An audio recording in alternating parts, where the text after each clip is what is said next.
Olá, queridos! Tudo bem com vocês? Agora inicia mais uma aula de Química. Eu sou a professora Yara Graça, a professora que vai acompanhar vocês na aula de hoje. Vamos dar uma olhadinha no que nós vamos estudar. Aula 26, temos como objeto de conhecimento o uso e o descarte consciente de equipamentos eletrônicos, exames e diagnósticos, transformação de energia solar em elétrica, componentes eletrônicos, sistemas de automação e eletroquímica. E no detalhamento, nós vamos estudar a eletroquímica e os seus principais conceitos, tá? Então é esse tema aí que nós vamos trabalhar, nós vamos nos aprofundar nesses conceitos mais importantes, essas definições mais importantes do estudo da eletroquímica. Vamos à aula!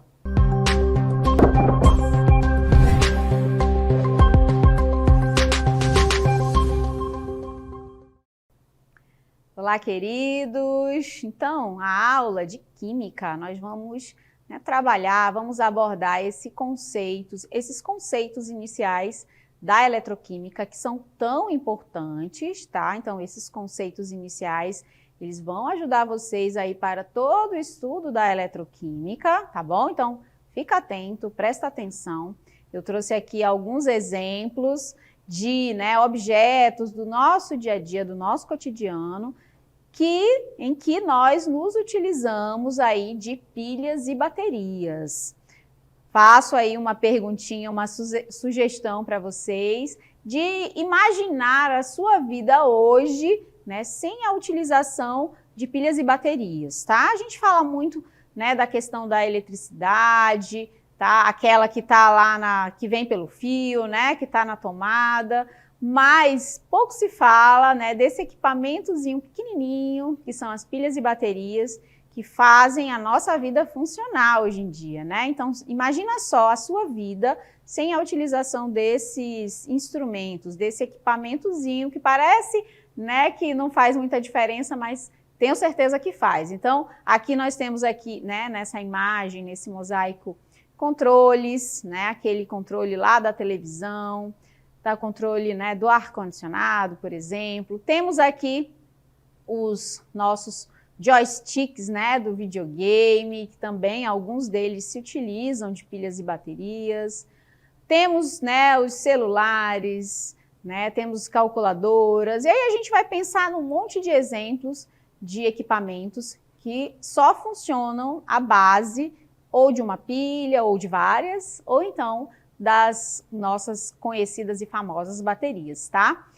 É claro que essa evolução tecnológica dos últimos anos, principalmente, das últimas décadas, fez com que a gente, a humanidade, a sociedade desenvolvesse novas tecnologias, principalmente para as baterias, já que a gente precisa cada vez mais que elas sejam cada vez mais leves, menorzinhas e tudo mais, e também mais duráveis, por exemplo, um celular, ele precisa estar 24 horas ali utilizando aquela bateria, tá?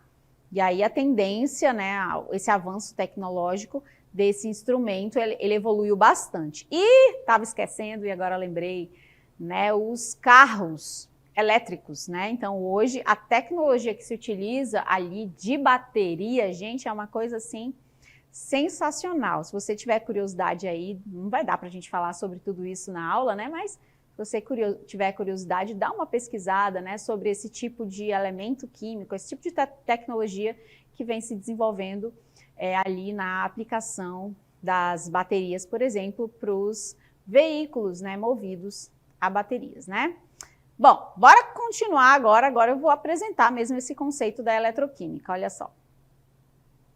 Bom, gente, então a eletroquímica, é essa área da química que estuda justamente as reações que envolvem essa transferência de elétrons e a interconversão dessa energia química em energia elétrica, tá? Então a gente vai ver que na aula de hoje que uma pilha nada mais é do que ali a transformação de energia química em energia elétrica, tá? Então, quando a gente fala de pilha, de bateria, é esse processo que vai estar acontecendo, tá? Esse processo de transformação de uma energia química, a gente vai já conhecer a reação química que acontece ali, e a partir dessa reação química vai gerar energia elétrica, né? Vai produzir a energia elétrica que vai fazer funcionar o nosso controle remoto da TV, por exemplo, tá bom? Então, é um processo espontâneo, no caso das pilhas e baterias, em que uma reação química, que é um processo de oxirredução, né, de oxidação e redução, vai gerar a energia necessária para o funcionamento dos equipamentos, tá? Dá uma olhadinha agora aí nessa classificação, né, os campos que existem dentro da eletroquímica, que são 2, que são as pilhas e baterias, né, mais comum do nosso dia a dia, e o processo contrário, o processo inverso, é chamado de eletrólise, que a gente também vai trabalhar nesta aula. Vamos começar falando das reações de oxirredução, olha só. Então, olha, dentro do ramo da eletroquímica são estudadas essas reações, tá? São elas que são a base do estudo da eletroquímica, as reações de oxirredução, que se caracterizam pela perda e pelo ganho dos elétrons, tá? Lembrando, gente, que eletricidade nada mais é do que essa transferência dos elétrons. É esse movimento dos elétrons, tá bom? Então, por isso o nome, eletricidade, vem de elétrons, ok? E isso serve também aqui para as pilhas e baterias. Então, isso significa que acontece a transferência de elétrons de uma espécie para outra. Essas reações, elas ocorrem em 2 etapas, que eu vou mostrar agora para vocês. Perfeito. A primeira delas é chamada de oxidação e a segunda, redução. Aí junta os 2 nomes e aí vira oxirredução, que eu acabei de ler para vocês, tá? Então, o que acontece na oxidação? Então, a oxidação é a reação em que ocorre a perda dos elétrons, tá? Então, perde os elétrons. Esse elemento que sofre oxidação, ele perde os elétrons, tá? O elemento que causa a oxidação recebe o nome de agente oxidante, tá bom? Já na segunda reação química é a redução, né? Então, a redução já é o inverso, né? Na redução ocorre o ganho dos elétrons, tá bom? Então, percebam que enquanto na oxidação perde os elétrons, na redução, esse elemento que sofre redução, ele recebe esses elétrons que foram perdidos, tá bom? Então, é sempre essa troca, é sempre essa transferência de elétrons. O elemento responsável pela redução recebe o nome de agente redutor. Então, a gente tem 2 nomenclaturas importantes aí, na verdade 4 nomenclaturas importantes, né? Que é a palavrinha oxidação e agente oxidante, e redução e agente redutor. Tá? Então, são 2 palavras, são 4 conceitos, né, 4 palavrinhas importantes dentro do estudo da eletroquímica.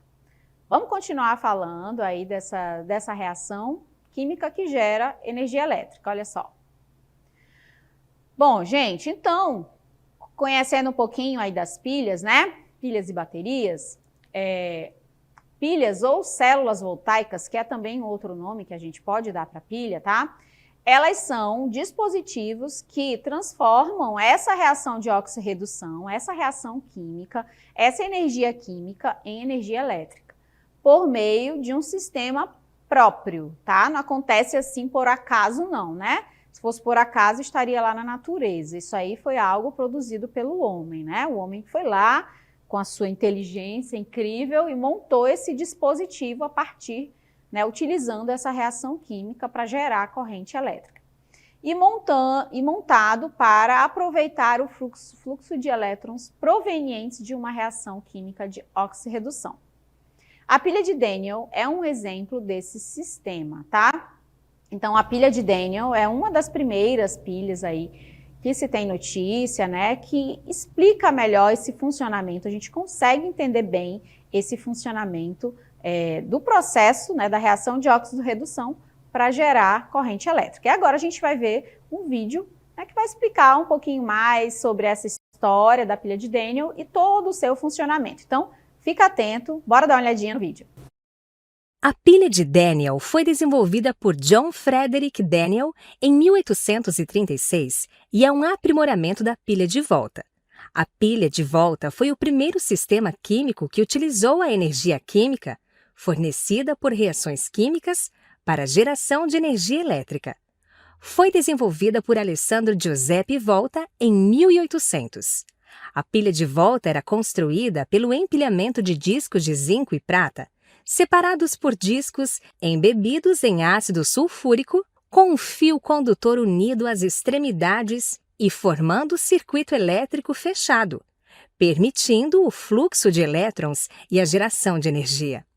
A limitação desse dispositivo era a rápida descarga, não sendo capaz de armazenar energia por muito tempo.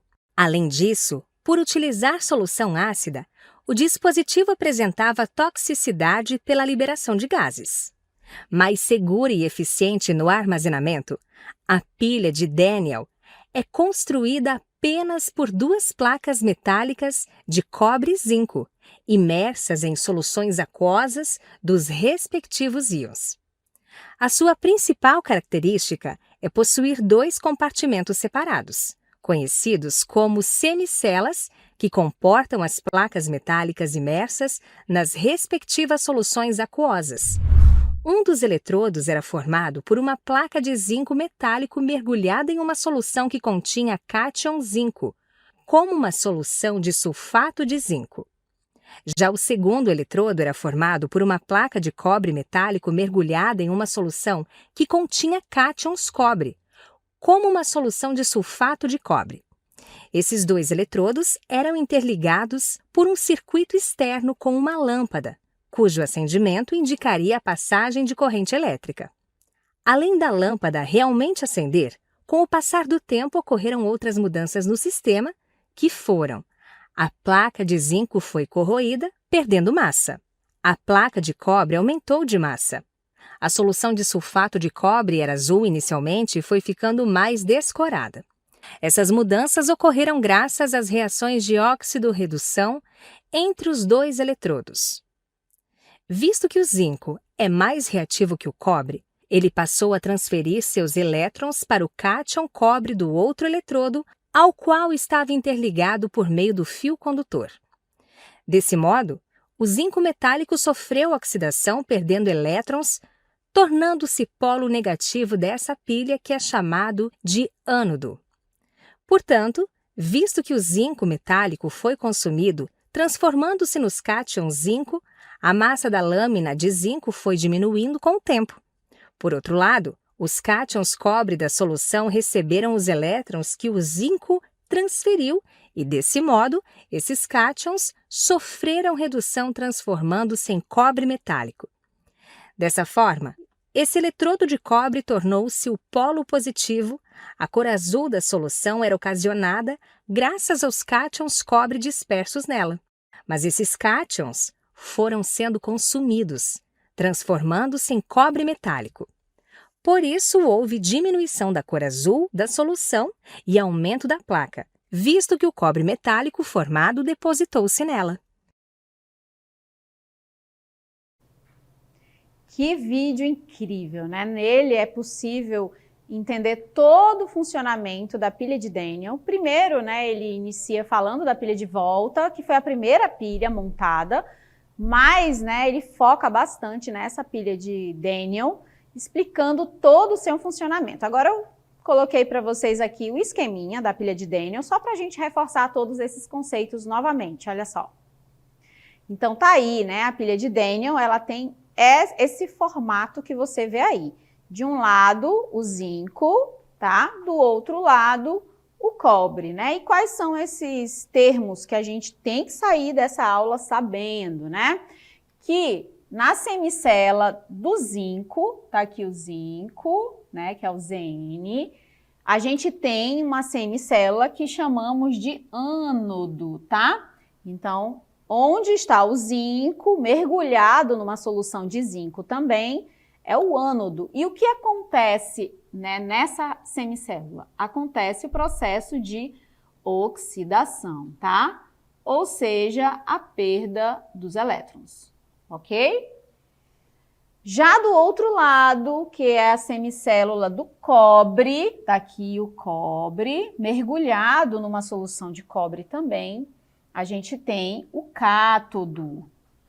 O que acontece no cátodo? No cátodo acontece o ganho dos elétrons, ou seja, a reação de redução. São termos que a gente não pode mais esquecer.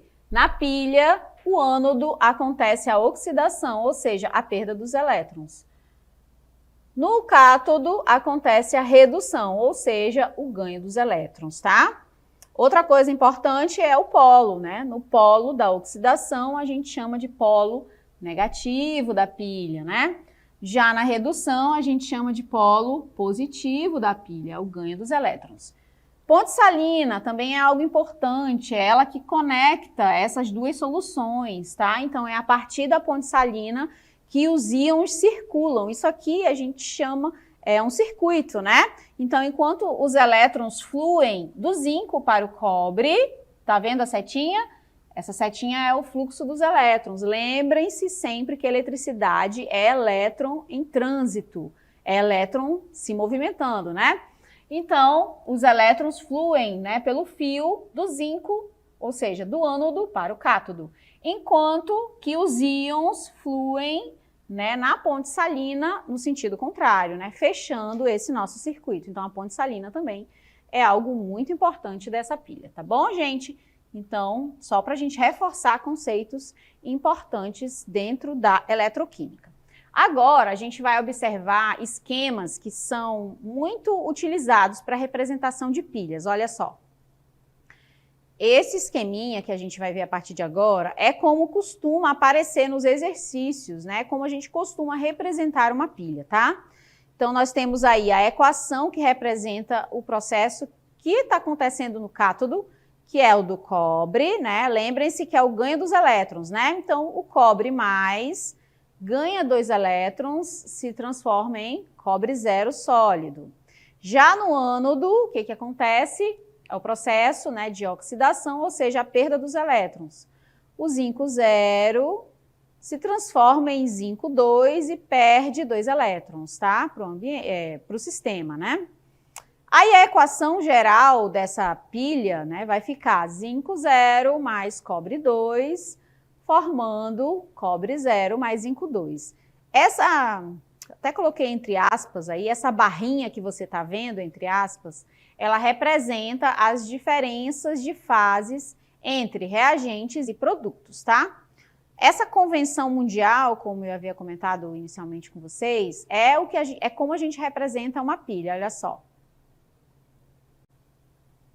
Isso, né? E nós temos as barrinhas justamente para definir o que é ânodo e o que é cátodo, tá? Então, a primeira partezinha ali da nossa convenção representa o processo que acontece no ânodo. Então, separado por uma barrinha só.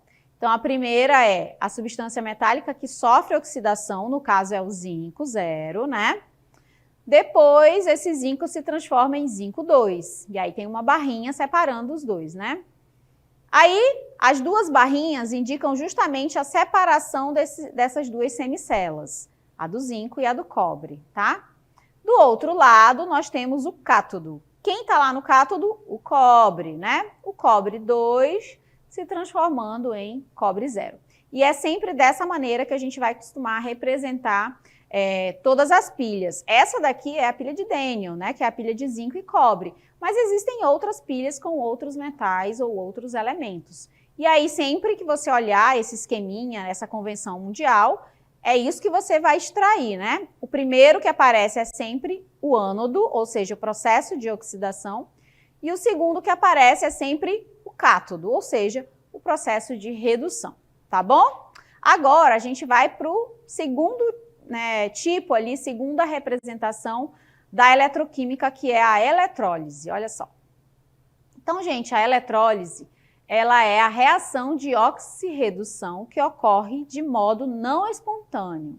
provocado pela passagem de uma corrente elétrica vinda de fonte externa. Então, é como se ela fosse o contrário da pilha, tá? Na pilha, é uma reação química que gera eletricidade. Na eletrólise é o contrário. É a eletricidade, né, a aplicação de corrente elétrica que gera uma reação química, tá? Olha só alguns conceitos importantes da eletrólise.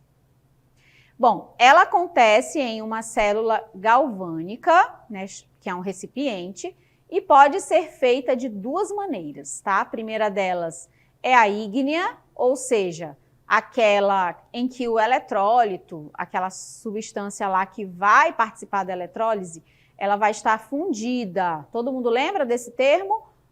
Fundido, né, vem de fusão, tá? Que é o processo ali, né, transformação física, que é a passagem do sólido para o líquido, tá? Fusão. Já a eletrólise aquosa é quando tem a presença de água, tá? Então, aquele eletrólito está dissolvido em água.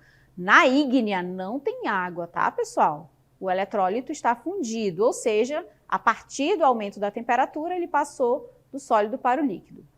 Dá uma olhadinha aí no esquema que eu trouxe para vocês, né, para a gente entender melhor como se dá essa eletrólise. Então, nesse sistema, temos a eletrólise sendo representada, que é o inverso do que acontece na pilha, pois há a transformação de energia elétrica em energia química. É o contrário, né? A transferência de elétrons da reação de oxirredução é determinada por uma corrente elétrica externa a essa reação. Nessa eletrólise que você está vendo aí, né, está sendo doada a energia da bateria para a reação de purificação do cobre, também chamada de refino eletrolítico. Então, esse processo que você está vendo é a purificação do cobre a partir de sulfato de cobre 2. Nesse sistema, os polos são definidos pela conexão com os polos da bateria, determinando, portanto, que o cobre puro seja o cátodo, tá? Então, o cátodo é o cobre puro, enquanto que o cobre que a gente chama aí de impuro vai estar no ânodo, que é o polo positivo. Assim, serão depositados os íons de cobre 2 na pastilha de cobre puro e as impurezas ficarão na solução como um corpo de fundo, tá? Então, é toda essa representação que a gente consegue observar da eletrólise, e aí reforçando que ela é sempre o inverso, né? O conceito é o inverso de uma pilha, tá bom? Bora conhecer um pouquinho mais sobre o conceito de célula eletroquímica. E aí a célula eletroquímica, em que ocorre essa corrente produzida via reação espontânea, ela é chamada de célula galvânica em homenagem ao cientista italiano Luigi Galvani, pioneiro desses estudos de eletricidade. Já a célula eletrolítica ou eletroquímica, em que a energia elétrica é utilizada para forçar uma reação química, é chamada de célula eletrolítica. Bom, aqui eu trouxe alguns exemplos, né, algumas aplicações também da eletroquímica. Observem. Nós temos reações que acontecem no corpo humano, também fabricação de vários aparelhos eletrônicos, além do carregamento de baterias, várias aplicações na indústria química, galvanoplastia, revestimento de peças de ferro e aço com zinco metálico. Então, aqui são só alguns, né, das várias aplicações da eletrólise no nosso dia a dia, no nosso cotidiano, tá? E a primeira delas que nós temos aqui, que eu vou falar um pouquinho mais, né, a aplicação tecnológica da eletrólise, que é a produção de metais puros, né, e também a alquimia industrial, tá? Então, uma das aplicações mais proeminentes da eletrólise é a produção de metais puros a partir dos seus minérios, tá? Então,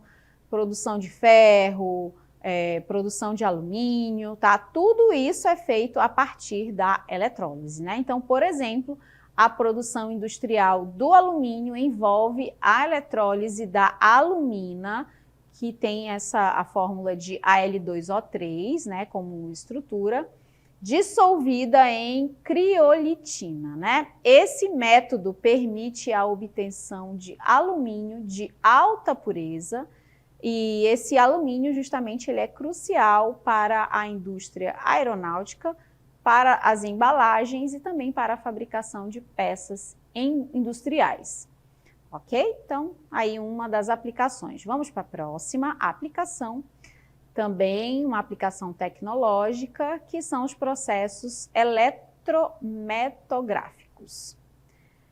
Bom, então, esse também é um campo da galvanoplastia, né? E a eletrólise é usada para aplicar uma fina camada de material sobre a superfície dos objetos metálicos, né? Então, esse aí é o conceito da galvanoplastia. Aplicar um metal mais nobre sobre um metal já existente. Então, esse processo ele é amplamente utilizado na indústria, por exemplo, de joias, para banhar peças com ouro, prata ou outros metais preciosos, bem como na produção contra a corrosão pelo revestimento de superfícies metálicas com zinco e níquel, por exemplo, tá? Então, esse tipo de embalagem que a gente está vendo aqui no exemplo é um exemplo, né, uma das aplicações da galvanoplastia que reveste, né, as latas para que o processo de corrosão não aconteça com tanta facilidade, tá?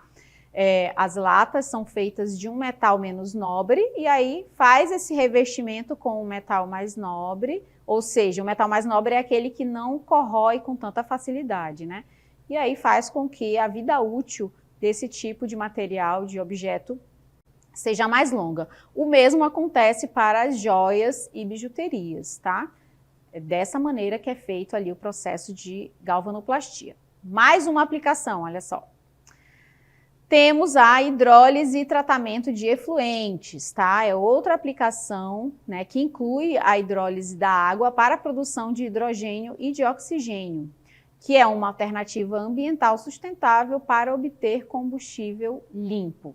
Além disso, a eletrólise é empregada no tratamento de efluentes industriais e municipais para remover substâncias tóxicas ou então poluentes, contribuindo significativamente para a proteção ambiental.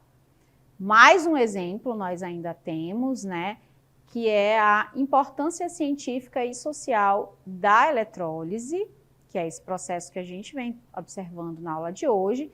Ela não só revolucionou a forma como entendemos o processo de decomposição e síntese química, como ela abriu portas para enormes avanços tecnológicos. Por exemplo, a produção de metais como o alumínio e o cobre através, né, desse processo que é a eletrólise.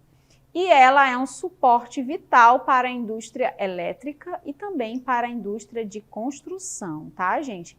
Então, o estudo da eletroquímica para a indústria e para a sociedade é algo realmente muito importante. Então, a nível social, a capacidade de produzir hidrogênio através da eletrólise da água, por exemplo, pode ser um ponto de inflexão na busca por fontes de energia limpa.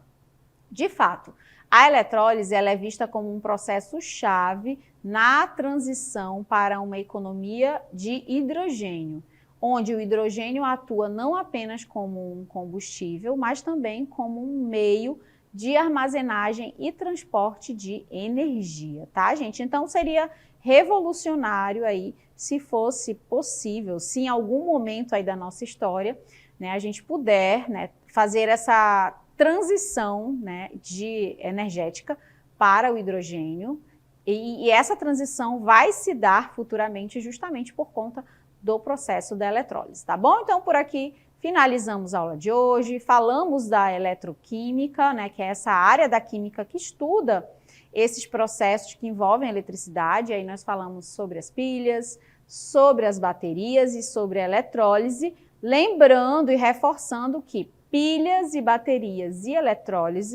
eletrólise são processos opostos, né?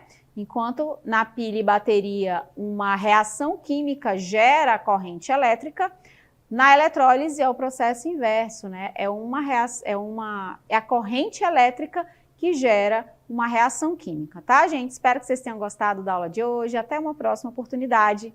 Tchau, tchau!